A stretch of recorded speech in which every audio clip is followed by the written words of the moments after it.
사랑과 은혜가 풍성하신 하나님 아버지, 그늘에 감사합니다. 오늘도 우리를 새벽에 이 기도의 자리 가운데 불러주시고 하루의 이 첫 시간을 하나님 앞에 드리며 나아가게 하여 주심에 참으로 감사합니다. 오늘 하루도 하나님을 의지하며 나아가는 우리의 인생이 되게 하여 주시고, 하나님 그렇게 의지하고 나아가는 우리의 삶 가운데 하나님의 한량없는 은혜로 채워 주옵소서. 하나님, 그래서 하나님의 영광을 위해 나아가는 오늘 하루가 되게 이끌어 주옵소서. 이 시간도 주님 함께하여 주시고 은혜로 덮어 주셔서 하나님 말씀으로 더욱이 우리의 마음을 채워 주시고, 또한 기도하며 나아갈 때에 우리의 모든 문제를 주님께 의탁하고 나아가는 귀한 이 시간이 되게 하나님 인도하여 주옵소서. 예수 그리스도의 이름으로 기도드립니다. 아멘. 오늘 우리에게 주시는 하나님의 말씀은 역대하 15장 1절부터 19절까지 말씀입니다. 역대하 15장 1절부터 19절까지 말씀입니다. 우리 한 절씩 교독하시겠습니다. 하나님의 영이 오드세 아들 아사랴에게 임하매 나가서 아사를 맞아 이르되, 아사와 및 유다와 베냐민의 무리들아, 내 말을 들으라. 너희가 여호와와 함께하면 여호와께서 너와 함께 하시리라. 너희가 만일 그를 찾으면 그가 너희와 만나게 되시리니, 만일 그를 버리면 그도 너희를 버리시리라. 이스라엘에는 참 신이 없고 가르치는 제사장도 없고 율법도 없는 지가 오래되었으나, 그들이 그 환난 때에 이스라엘 하나님 여호와께로 돌아가서 찾음에 그가 그들과 만나게 되셨나니, 그때에 온 땅의 모든 주민이 크게 요란하여 사람의 출입이 평안하지 못하며, 이 나라와 저 나라가 서로 치고 이 성읍이 저 성읍과 또한 그러하여 피차 상한 바 되었으니, 이는 하나님이 여러 가지 고난으로 요란하게 하셨습니다. 그런즉 너희는 강하게 하라. 너희의 손이 약하지 않게 하라. 너희 행위에는 상급이 있음이라 하니라. 아사가 이 말 곧 선지자 오드세 예언을 듣고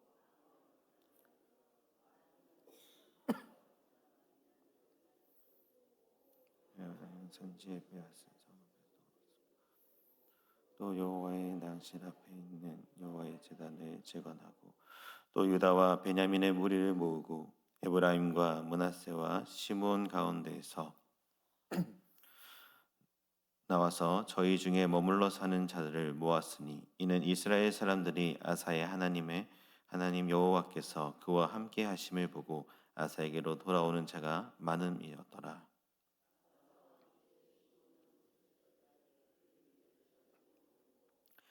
그날에 노력하여 온 물건 중에서 소 700마리와 양 7,000마리로 여호와께 제사를 지내고, 또 마음을 다하고 목숨을 다하여 조상들의 하나님 여호와를 찾기로 언약하고, 이스라엘 하나님 여호와를 찾지 아니하는 자는 대소 남녀를 막론하고 죽이는 것이 마땅하다 하고,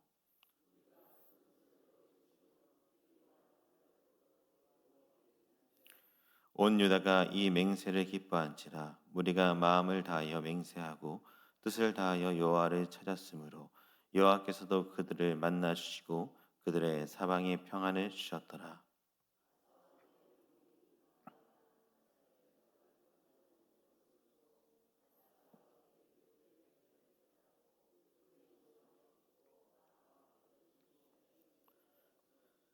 산당은 이스라엘 중에서 제하지 아니하였으나 아사의 마음이 일평생 온전하였더라.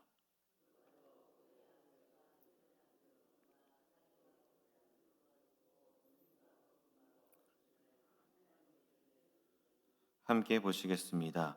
이때부터 아사 왕 제 35년까지 다시는 전쟁이 없으리라. 아멘. 사랑하는 성도 여러분, 이 새벽에 하나님의 말씀을 찾으며 나오신 모든 성도들에게 하나님의 은혜가 가득하기를 주님의 이름으로 축복합니다.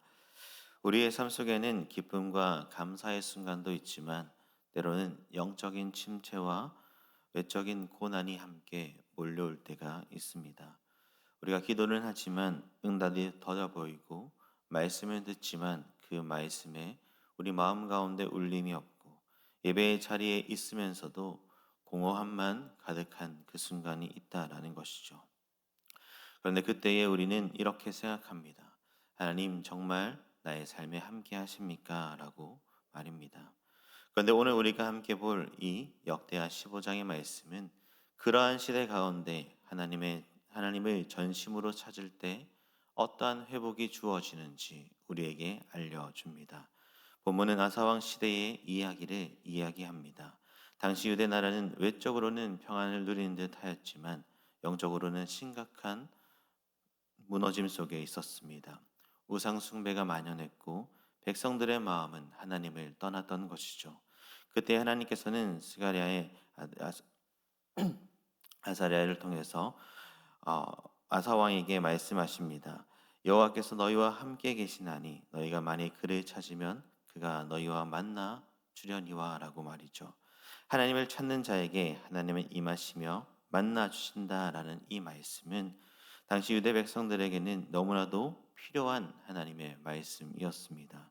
그리고 이 말씀을 들은 아사 왕은 놀라운 결단과 개혁을 시작하죠. 무너졌던 제단을 다시 세우고 우상들을 제거하고 온 백성이 하나님 앞에 다시 서도록 이끌어 가고 있습니다. 그 결과 하나님은 평안을 허락하시죠. 오늘날에도 우리에게 이 말씀은 동일하게 적용되어집니다. 너희가 나를 찾으면 내가 너희를 만나 주리라 라고 말입니다. 이 새벽에 우리는 어떠한 마음으로 지금 주님 앞에 나와 계십니까? 혹시나 멀리 있는 것처럼 느껴지는 성도들이 있다면, 다시 회복하기를 원하는 성도들이 있다면 이 말씀을 통해서 다시금 하나님을 찾는 그 은혜의 자리로 나아가길 주님의 이름으로 축복합니다. 우리 오늘 함께 살펴볼 것 첫째는 하나님은 자신을 찾는 자들을 만나 주시는 은혜의 하나님이다라는 것입니다. 사랑하는 성도 여러분, 오늘 본문의 시작인 선지자 아사랴가 아사 왕에게 하나님의 말씀을 전하는 장면으로 시작되죠. 1절의 말씀을 보면 하나님의 영이 오뎃의 아들 아사랴에게 임하시매라고 말씀합니다. 하나님은 언제나 시대마다 말씀을 통해서 사람을 깨우치고 회복의 기회를 주시는 분이셨습니다. 이처럼 하나님께서는 아사랴 선지자에게 임하신 이유는 단 한 가지였습니다. 하나님의 백성이 하나님을 잊고 살았기 때문에 그 선지자를 통해서 말씀해 주시는 것이죠. 2절에 이렇게 선포합니다. 그가 나가서 아사를 맞아 이르되 아사와 및 유다와 베냐민의 무리들아 내 말을 들으라. 너희가 여호와와 함께하면 여호와께서 너희와 함께하실지라. 너희가 만일 그를 찾으면 그가 너희와 만나게 되시려니와 너희가 만일 그를 버리면 그도 너희를 버리시리라 라고 말씀합니다. 이 말씀은 하나님의 본심을 그대로 그들에게 보여주는 구절입니다. 하나님은 멀리 계시는 분이 아니십니다. 우리가 하나님을 찾기만 하면 언제든지 하나님은 우리와 만나 주시고 우리와 함께 하시는 분이십니다. 그런데 단 한 가지 조건이 있습니다. 그것은 바로 전심으로 그를 찾는 것입니다. 사랑하는 성도 여러분, 우리도 때로는 하나님을 찾는다라고 입으로는 말하지만 전심이 아닌 습관적으로 그리고 형식적으로 찾을 때가 참 많이 있습니다. 그러나 하나님은 우리의 중심을 보시는 분이십니다. 하나님은 그의 백성들의 마음을 다해 자신을 찾는 것을 보시고 그것을 찾을 때에 기쁘게 만나 주시는 분이심을 꼭 잊지 마십시오. 이어서 3절에서 6절까지의 말씀을 보면 당시 유다 백성들의 영적인 상태가 얼마나 무너졌는지를 우리는 생생하게 보여주고 있습니다. 보면 이스라엘은 참신이 없고 가르치는 제사장도 없고 율법도 없은 지 오래되었으나 라고 말씀합니다. 제사장도 율법도 없이 하나님을 찾지도 않는 그런 시대를 살아가는 그곳은 언제나 고통과 혼란뿐이었습니다. 5절 6절을 보면 그때에 온 땅의 모든 주민이 크게 요란하고 평안이 없다라고 말하고 이 나라와 저 나라가 서로 치고 이 성읍이 저 성읍과 서로 치대라고 말합니다. 하나님의 없는 삶은 평안을 잃어버린 삶입니다. 공동체 안에는 분열이 있고 삶에는 쉼이 없고 내면에는 방향을 잃어버린 방황들이 가득하다라는 것이죠. 오늘날 우리의 사회와 가정, 교회만 돌아보아도 우리는 이 말씀이 낯설지 않게 다가옵니다. 우리가 살아가는 현실도 참 많은 어려움 속에서 살아가고 있습니다. 그렇다면 우리에게 주어진 해답은 무엇이겠습니까? 바로 하나님을 찾는 것입니다. 7절의 말씀에서 아사랴 선지자는 이렇게 권면하고 있습니다. 그런즉 너희는 강하게 하라. 너희의 손이 약하지 않게 하라. 너희 행위에는 상급이 있음이라 하니라라고 말입니다. 사랑하는 성도 여러분, 하나님을 찾는 자는 반드시 하나님을 만나게 될 것입니다. 믿음으로 기도하고 말씀 앞에 서고 예배를 사모하는 자에게 하나님은 얼굴을 가리지 않으시는 분이십니다. 오히려 그렇게 나오기를 기다리시는 분이 하나님이십니다. 우리의 회개와 결단, 돌아옴을 기다리시고 그분에게 나아가는 우리의 그 작은 행동조차도 하나님은 가벼이 여기지 않으시는 분임을 꼭 기억하시고 다시 하나님을 찾고 하나님을 구하는 우리의 모든 인생이 되기를 주님의 이름으로 축복합니다.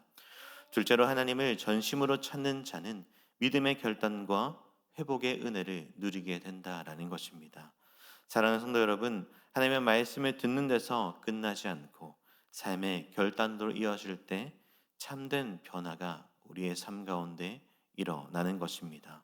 본문의 8절 이하에서 우리는 아사왕의 놀라운 결단과 그 결단 위에 임하신 하나님의 회복의 은혜를 보게 되죠. 8절의 말씀을 보시면 아사가 이 말 곧 선지자 오뎃의 예언을 듣고 마음을 강하게 하여 가증한 물건들을 유다와 베냐민 온 땅에서 없애고 또 에브라임 산지에서 빼앗은 성읍들에도 없애고 또 여호와의 낭실 앞에 있는 여호와의 제단을 재건하고라고 말합니다. 아사 왕은 하나님의 말씀을 듣고 마음을 강하게 합니다. 그리고 행동하죠. 이러한 표현은 단순히 기분이 고무되었다라는 것을 의미하지 않고 말씀에 대한 얼마나 순종함으로 나아가고 있는지, 그가 어떠한 믿음의 결단을 내렸는지 우리에게 보여주는 대목이 될 것입니다. 그가 행동이 무엇입니까? 우상을 제거하고 다시 온 백성이 하나님을 예배할 수 있도록 만드는 것이었습니다. 아사는 먼저 가져간 물건들 우상을 제거합니다. 이것은 쉬운 일이 아니었습니다. 오랜 시간 동안 백성의 삶에 뿌리 깊이 내려왔던 그 우상 숭배를 없애는 것은 큰 저항을 부를 수 있는 일이었기 때문입니다. 하지만 아사는 사람의 눈치를 보는 것이 아니고 하나님 앞에 옳은 길을 선택합니다. 또한 하나님의 제단을 재건합니다. 이것은 무너진 예배를 다시 세운다라는 의미이죠. 하나님의 백성이 하나님 앞에 있지 않았기에 그는 제단을 재건함으로 다시 하나님 앞으로 불러들이는 것입니다. 오늘날에도 우리의 삶, 하나님보다 더 소중하게 여기는 것은 없습니까? 우리 안에 있는 우상은 무엇입니까? 눈에 보이는 형식은 아닐지라도, 형상이나 그런 것들은 아닐지라도 세상적인 가치나 자존심이나 우리의 어떠한 마음이 하나님보다 앞선다면 그것은 언제나 우상이 되어지는 것이고 반드시 제거해야 할 것임을 꼭 기억하십시오. 아사 왕의 마음을 강하게 하여 행동했던 것처럼 우리 역시도 말씀 앞에 마음을 강하게 하여 말씀대로 우리의 삶의 우상들을 제거해야 할 것을 믿습니다. 또한 아사 왕은 공동체와 함께 하나님 앞에 서도록 이끌고 있습니다. 9절 이하의 말씀을 보면 아사는 유다와 베냐민 백성뿐만 아니라 에브라임, 므낫세, 시므온 지파에서 온 자들까지도 함께 모읍니다. 그들은 아사 왕과 함께하는 하나님을 보고 그들에게 돌아오죠. 9절의 하반절의 말씀을 보면 이스라엘 사람들이 아사의 하나님 여호와께서 그와 함께 하심을 보고 아사에게로 돌아오는 자가 많음이었더라라고 말씀합니다. 그들은 마음을 같이하여 하나님을 찾고자 하는 사람들이었죠. 10절에서도 보면 아사 왕 제15년째 셋째 달에 예루살렘에 모였고 11절에는 무려 700마리나 되는 소와 7,000마리의 양을 제물로 드렸습니다. 이것은 단순히 제물의 수가 많았다라는 것을 의미하는 것이 아니라 공동체 전체가 하나님 앞에 온 마음을 다해 예배했고 하나님을 찾으며 나아갔다라는 것을 우리에게 보여줍니다. 그리고 그 회중에 하나님 앞에 맹세하며 서약하는 장면이 오늘 12절에서 15절의 말씀에 나타납니다. 그들이 마음을 다하고 목숨을 다하여 여호와께 맹세하였으므로 그들이 전심으로 여호와를 찾고 기쁘게 찾았으므로 여호와께서도 그들을 만나 주시고 사방에 평안을 주셨더라라고 말입니다. 이들은 단순히 분위기에 휩쓸려 감정적으로 하나님을 찾는 것이 아니라 마음을 다하고 목숨을 다해서 전심으로 다시 하나님을 찾으며 나아갔던 것이죠. 15절의 말씀과처럼 여호와께서도 그들을 만나 주시고 사방에 평안을 주시는 그 약속으로 하나님은 응답하십니다. 이것이 바로 하나님을 찾는 자에게 주어지는 하나님의 은혜인 것이죠. 또한 16절에서는 아사는 놀라운 결단을 또한 내리는 것을 봅니다. 16절의 말씀을 보면 아사 왕의 어머니 마아가가 아사랴의 가증한 목상을 만들었으므로 아사가 그의 태우의 자리를 피하고 그의 우상을 찍고 빻아 기드온 시내가에서 불살랐으니라고 말합니다. 아사의 이러한 마음 그리고 개혁은 자신의 어머님에도 불구하고 강행하는 모습을 보여줍니다. 왕실의 중심인 인물조차도 이 하나님의 기준 앞에서는 용납할 수 없다라는 것을 보여주죠. 아사 왕의 이러한 결정은 하나님을 경외하는 마음이 얼마나 강했는지 우리에게 보여주는 증거가 될 것입니다. 그는 가족이나 전통이나 정치적인 계산이 아니라 오직 하나님의 뜻만 따르고 있던 것이죠. 17절의 하반절에서 말씀을 보면 아사의 마음이 일평생 온전하였더라라고 말씀하고 있습니다. 그는 언제나 하나님 앞에 향했던 자였습니다. 아사랴가 전해준 그 말씀을 붙잡고 하나님 앞에 온전한 자로 살아갔던 것이죠.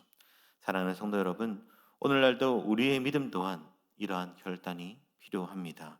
하나님을 전심으로 찾는 자에게 결코 중간에 머무는 행동은 없다라는 것이죠.